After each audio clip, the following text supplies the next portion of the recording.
பழைய தமிழ் படங்களில் எல்லாம் முடிஞ்சு கடைசியாக போலீஸ் வருவாங்க. அந்த பழைய தமிழ் படம் போலீஸ் மாதிரி ஆகிட்டுன்னா, இங்கே இருந்து மேலே இருந்து எல்லாரையும் விட நான் தான் ரொம்ப தூரம் போகணும். பக்கத்து உள்ளவங்களாம் ஃபஸ்ட் அனுப்பிட்டாங்க. ஆமாம், இப்போ கடைசியாக ஆமாம் பேச அனுப்பி இப்போ விட்டாங்க. நன்றி. ஆமாம், இயக்குனர் சங்கர் சாரதி நிறைய பேர் ஆடியோ லான்ச்சுக்கு கூப்பிடுவாங்க, ஒருவோட கூப்பிடுவாங்க. இப்போல்லாம் அது கூட இல்லை. நாளைக்கு ஆடியோ வந்து இன்றைக்கி நைட்டு கூப்பிட்றது, சார் நாளைக்கு வந்திருக்கு சார்ன்ட்டு. ஆனால் அவர் ஏறத்தாழ 1 மாதம் முன்னாடி கூப்பிட்டார். ஒரு ஆடியோ லான்ச்சுக்கு 10-15 ஒரு டைரக்டர் கூப்பிட்டாருன்னா இவராக தான் இருக்கும். அவ்வளவு விடாமுயற்சி. ஒரு ஆடியோ லான்ச்சுக்கு ஒரு விஐபி கூப்பிட்றதே இவ்வளோன்னா படம் பெரிய அளவில் பண்ணியிருப்பார். முதல்ல என்னடா வள்ளுவன் வச்சுருக்காரு அவனும் யோசிச்சுட்டே இருந்தேன். அப்போ வந்துட்டு மிகப்பெரிய ஒரு ஆன்மீகவாதி அப்படின்ட்டு. ஆமாம், ஆன்மீகத்தில் இருந்தால் தான் அந்த மாதிரி தலைப்பு வைக்கிறதுக்கு ஒரு தைரியம் வரும். என்ன வள்ளுவன் இப்போ ஜாதி பேர்லேயே அந்த இன்னும் இருக்கக்கூடாது, இரு வைக்க சொல்கிறாங்க. இப்போ ஜாதிகளுக்கே இருன்னு சொல்லும்போது நம்ம வள்ளுவர்னு வைக்கணும். ஒரு வள்ளுவன் வச்சுட்டோம். ஆனால் கீழே போட்டார் ஒரு இவன் வன்முறையாளன் தானே. ஆமாம், வள்ளுவர் கையில் உள்ள எழுத்தாணியை எடுத்துட்டு கத்தியை கொடுத்துட்டாரு. இப்போ உள்ள சூழ்நிலை திருவள்ளுவர் இருந்திருந்தா அவர் கத்தி எடுத்திருப்பார். ஏன்னா அவ்வளோ அநியாயம், அவ்வளோ அக்கிரமம், எங்கே பார்த்தாலும் கொலை கற்பழிப்பு. இவங்கெல்லாம் எழுதி திருத்த முடியாது, குத்தி தான் திருத்தம்னு அவர் கத்தி எடுத்திருப்பார். அதில் ஒரு வகையில் வரவேற்கணும்.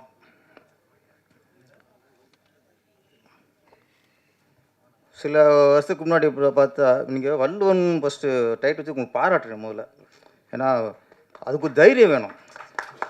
ஏன்னா இப்போ யூத்துக்கு ஏற்ற மாதிரி, இளைஞர்களுக்கு ஏற்ற மாதிரி இந்த ட்ரெண்டு அப்படின்ட்டு நீ எதே ஒன்று வாந்தி எடுக்காமல்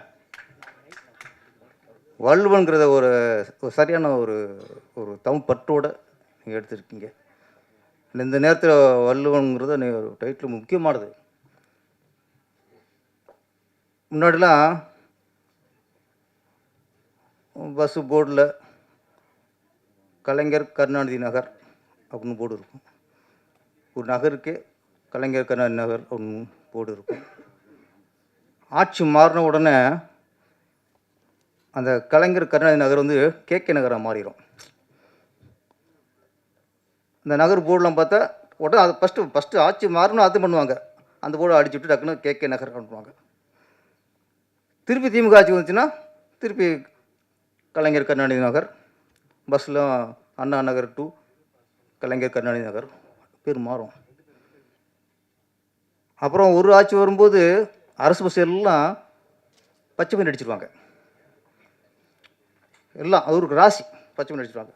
அப்புறம் ஆட்சி மாறும், டக்குன்னு உடனே மாறுறது பஸ் கலர் தான். நாட்டில் மாற்றங்கள் மாறுது இல்லையோ, பஸ்ஸு கலர் மாறும். சரி பஸ்ஸோடு போச்சு பார்த்தா ஒரு நகரோட பேரோட போச்சுன்னு பார்த்தா கடைசி அந்த அரசியல் கையில் மாட்டினது திருவள்ளுவர் தான். அவராட்டுக்கு வெள்ளை வேட்டி கட்டிக்கிட்டு இதில் ஒரு பட்டையை போட்டு ஒரு எழுத்தாணியை வச்சுட்டு உடச்சி வச்சுட்டு உட்காந்துருந்தார். ஒரு ஆட்சி வருது, வந்த உடனே எங்கே லஞ்சத்தை ஒழிப்போம், மற்ற ஒழிப்போம் இல்லை, திருவள்ளுவர் நெத்தியில் பட்டை அரிச்சில் அதை அழிச்சாங்க. ஃபஸ்ட்டு ஒரு முக்கியமானதில்லை, இப்போ அதை அழிச்சிட்டாங்க. அதை அழிச்சிட்டு நெத்தியை மூலியாக்கி உட்கார வச்சிட்டாங்க திருவள்ளுவரை. அப்புறம் இந்து பற்றாளர் வராங்க. இவங்க என்னடா திருவள்ளுவர் நெத்தியில் பட்டை அழிச்சிட்டாங்களேன்ட்டு இவங்க. அப்போது நெத்தியில் மட்டும்தான் பட்டை இருந்துச்சு. இவங்க என்ன பண்ணாங்க, திருவள்ளுவருக்கு நெத்தியில் நெஞ்சில் இங்கே ஒரு பட்டை, இங்கே ஒரு பட்டை, இங்கே ஒரு பட்டை, கையில் 3 பட்டை, ஒரு பட்டை 7-8 பட்டை ஆகிப்போச்சு. வெள்ளை வெட்டியை காவியை மாற்றிட்டாங்க.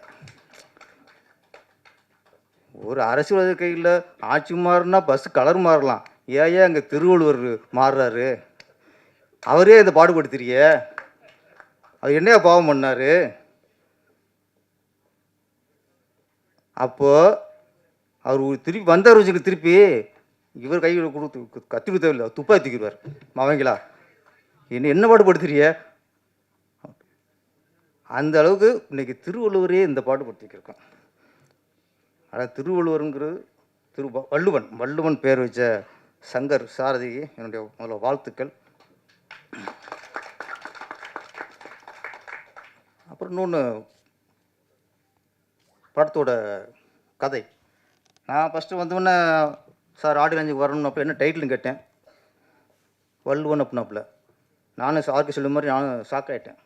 வள்ளுவன் நான் அப்போ கேட்டேன், திருக்குறள் மாதிரி தெளிவுற மாதிரி ஒவ்வொன்றா பண்ண சொல்ல போடலான்ட்டு. இல்லை சார், அது இல்லை சார். நான் வேறு என்ன, ஒரு வள்ளுவர் அந்த குறளுக்கு ஏற்ற அந்த குறளை வச்சுட்டு அது தகுந்த மாதிரி கதை பண்ணியிருக்கேன் சார்.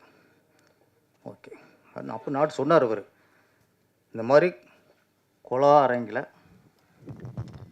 கொள்வது தான் அரசனோட கடமை. உழவன் எப்படி பயிர் இடையில வர களையை பிடுங்கினானோ அது மாதிரி கொலகாரன் கொள்றதும் ஒரு அரசனோட கடமை. அரசனை கொண்டா கொலகாரனை அரசன் கொள்ளலாம், அரசனை கொண்டு வந்தாங்கன்னா அப்படி நடந்துருக்குங்க நாட்டில். அப்போ அரசர்லாம் தெரியாமல் பண்ணிடுவாங்க. ஒரு பசுவோட கண்ணுக்குட்டியை அரசர் தேர்ல ஏற்றிட்டார், தெரியாமல் ஏற்றிட்டார். அரசர்கிட்ட முறையிட்டான், பசு முறையிட்டுச்சு, பையனை கொண்டுட்டான். அவன் அரசன். பையன் தப்பு பண்ணாலும் தண்டனை கொடுக்குறான்ல, அவன் அரசன்.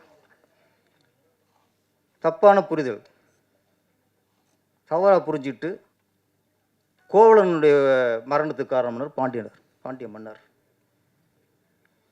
கண்ணை வந்து நியாயம் கேட்டா, நியாயம் தெரிஞ்சு வச்சாக நம்ம தப்பு பண்ணிட்டோமேனு. நம்ம தப்பு பண்ணிட்டும் தெரிஞ்ச அடுத்தனுடைய செத்துட்டான் பாண்டிய மன்னன். அவன் அரசன்.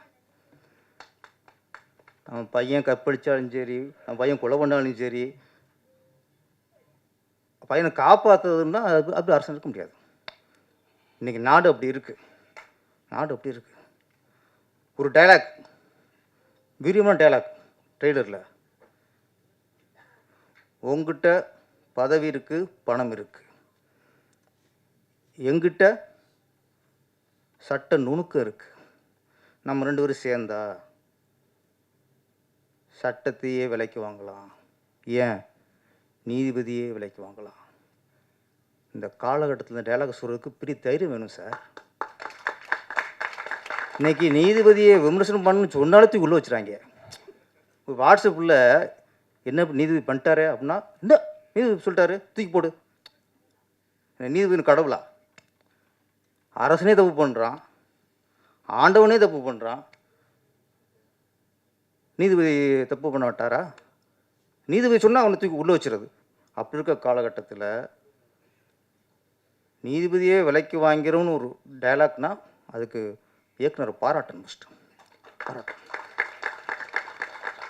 ஏன்னா எனக்கு அந்த டைலாக் கேட்டோன்னா எனக்கு பகீர்னுச்சு.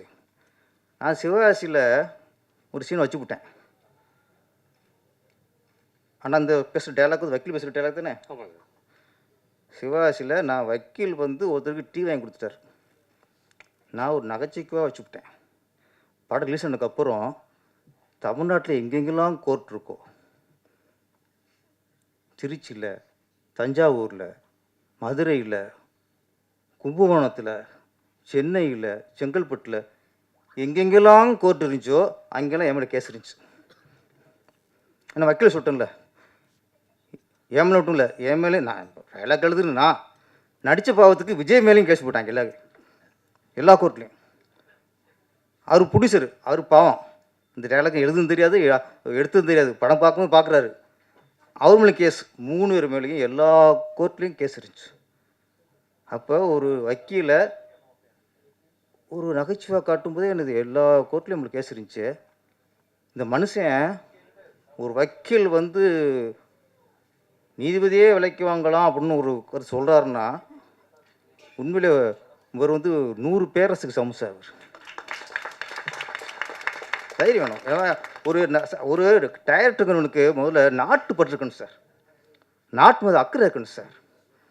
மக்கள் மீது அக்கறை இருக்கணும் சார். ஒரு நல்ல கலைஞன் வேற, வியாபாரி வேற.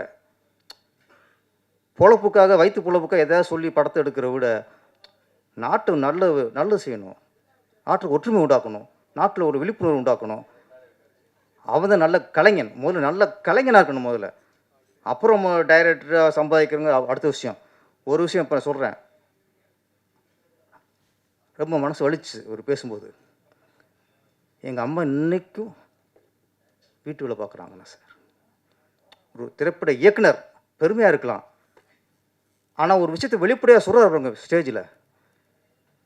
இந்த படம் முடிஞ்சு ரிலீஸ் ஆனதுக்கப்புறம் உங்கள் அம்மா வீட்டு வேலை பார்க்கக்கூடாது சார். நீங்கள் ஒரு வீட்டுக்கு ஓனர் ஆகி சொந்த வீடு வாங்கி உங்கள் அம்மா ராணி மேலே உட்கார வைங்க. அதுதான் வெற்றி. தாய்ப்பாசலும் தோத்தது இல்லை.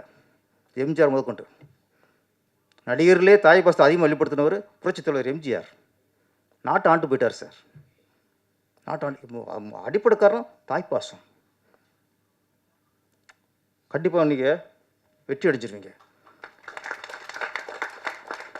நான் சொல்லுவேன் ஒரு நல்ல கலைஞன். ஏன்னா நீங்கள் லவ் ஸ்டோரி எடுக்கலாம், காமெடி படம் எடுக்கலாம், ஆக்ஷன் படம் எடுக்கலாம், எமோஷனல் படம் எடுக்கலாம், த்ரில்லர் படம் எடுக்கலாம், பேய் படம் எடுக்கலாம், ஜாதி படம் எடுக்கலாம். எந்த படம் எடுத்தாலும் சரி, நோக்கம் நல்லதாக இருக்க வேண்டும். நோக்கம் நல்லதாக இருக்க வேண்டும். சொல்கிற கருத்து நல்ல கருத்து சொல்லணும். நீ காமெடியாடு, ஆனால் அதில் கருத்து நல்லா இருக்கணும். ஆக்ஷன் படம் எடுக்கலாம், அதில் கருத்து நல்லா இருக்கணும். இன்னும் மக்களுக்கு சொல்கிற விஷயம் நல்ல விஷயமா இருக்கணும். படமாக இருக்கணும். அது இருக்கிற மக்கள் சீரழிக்கிற மாதிரியும் படம் எடுக்கிறது அது நம்ம கலைக்கு பண்ணுற துரோகம். மக்கள் ஒற்றுமை உண்டாக்குறதுக்காக நம்ம ஒரு கதையை எடுத்துட்டோம்னா அது கலை சேவை, மக்களுக்கான சேவை. மக்களுக்குள்ள வன்முறையும், மக்களுக்குள்ள ஒரு காழ்ப்புணர்ச்சியும், மக்களுக்கு திருப்பி பிரிவினையும் பண்ணுற மாதிரி பண்ணால் அது கலைக்கு பண்ணுற துரோகம். அது நான் ஒன்று சொல்கிறேன்,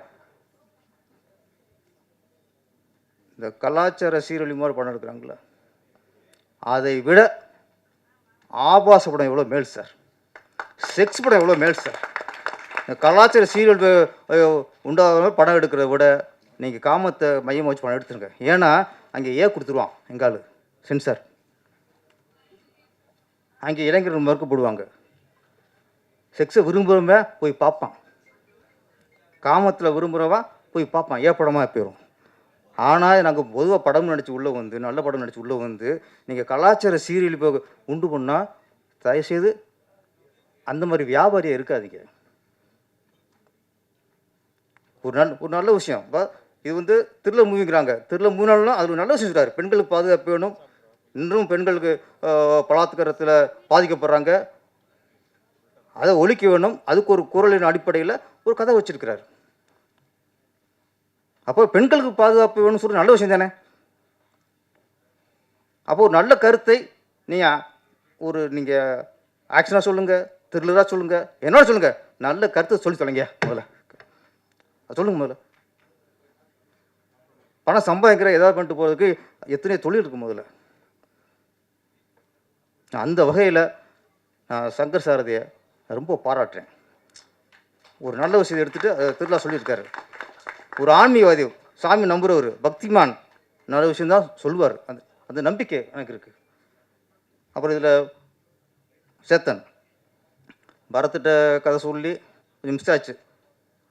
பரத் இல்லையா, அவர் மாதிரி ஒருத்தர் பிடிச்சிருவோம் அப்படின்னு தேடிருக்கார் மனுஷன். சிவப்பு தோழா, பரத்தும் சிவப்பு தான் சார். என்ன நல்லா பண்ணியிருந்தீங்க, வாழ்த்துக்கள். கதாநாயகி ஆசனா, அவங்க பேச ரொம்ப கலையாக இருக்குது. அப்புறம் கதாநாயகியில் கொஞ்சம் ஒரு முகக்கலையான ஒரு கதாநாயகி, நல்லா நடிச்சிருந்தீங்க, உங்களுக்கு வாழ்த்துக்கள். மியூசிக் டைரக்டர் அஸ்வந்த் வாழ்த்துக்கள். கேமரா நல்லா பண்ணியிருந்தார். வள்ளுவன் மிகப்பெரிய வெற்றி அடைய வேண்டும். ஏன்னா இது எல்லோரும் உண்மை அழைச்சிட்டாங்க. எனக்கு வந்து இதில் வந்து சும்மா ஒரு படம் எடுத்தோம் அதெல்லாம் இல்லை. இவரோட உழைப்பு, ப்ரொடியூசருடைய இன்வால்மெண்ட்டு, கதாநாயகன், கதாநாயகி, நடித்த வில்லன்கள் எல்லாருமே நல்ல இன்வால்வ்மோடு நடிச்சிருக்காங்கிற விஷயம் இந்த மேடையில் தெரிஞ்சுது. இவ்வளோ கூட்டம் வந்திருக்குல்ல, அதில் தெரிஞ்சு போச்சு. ஏன்னா கொஞ்சம் மழை வந்தாலே பாதி பேர் மழையை காரணம் சொல்லி வராமல் போயிடுவாங்க. மழை அடித்தாலும் புயல் அடித்தாலும் எது வந்தாலும் இந்த வள்ளுவன் திரைப்படத்துக்கு ஆடியன்ஸுக்கு வரவே வந்தீங்க பாருங்க, உங்களுக்கு நன்றி. இதுவரை பொறுமையாக இருந்த நம்முடைய சகோதரர்களுக்கும் மீடியாக்களுக்கும் நன்றி, வணக்கம்.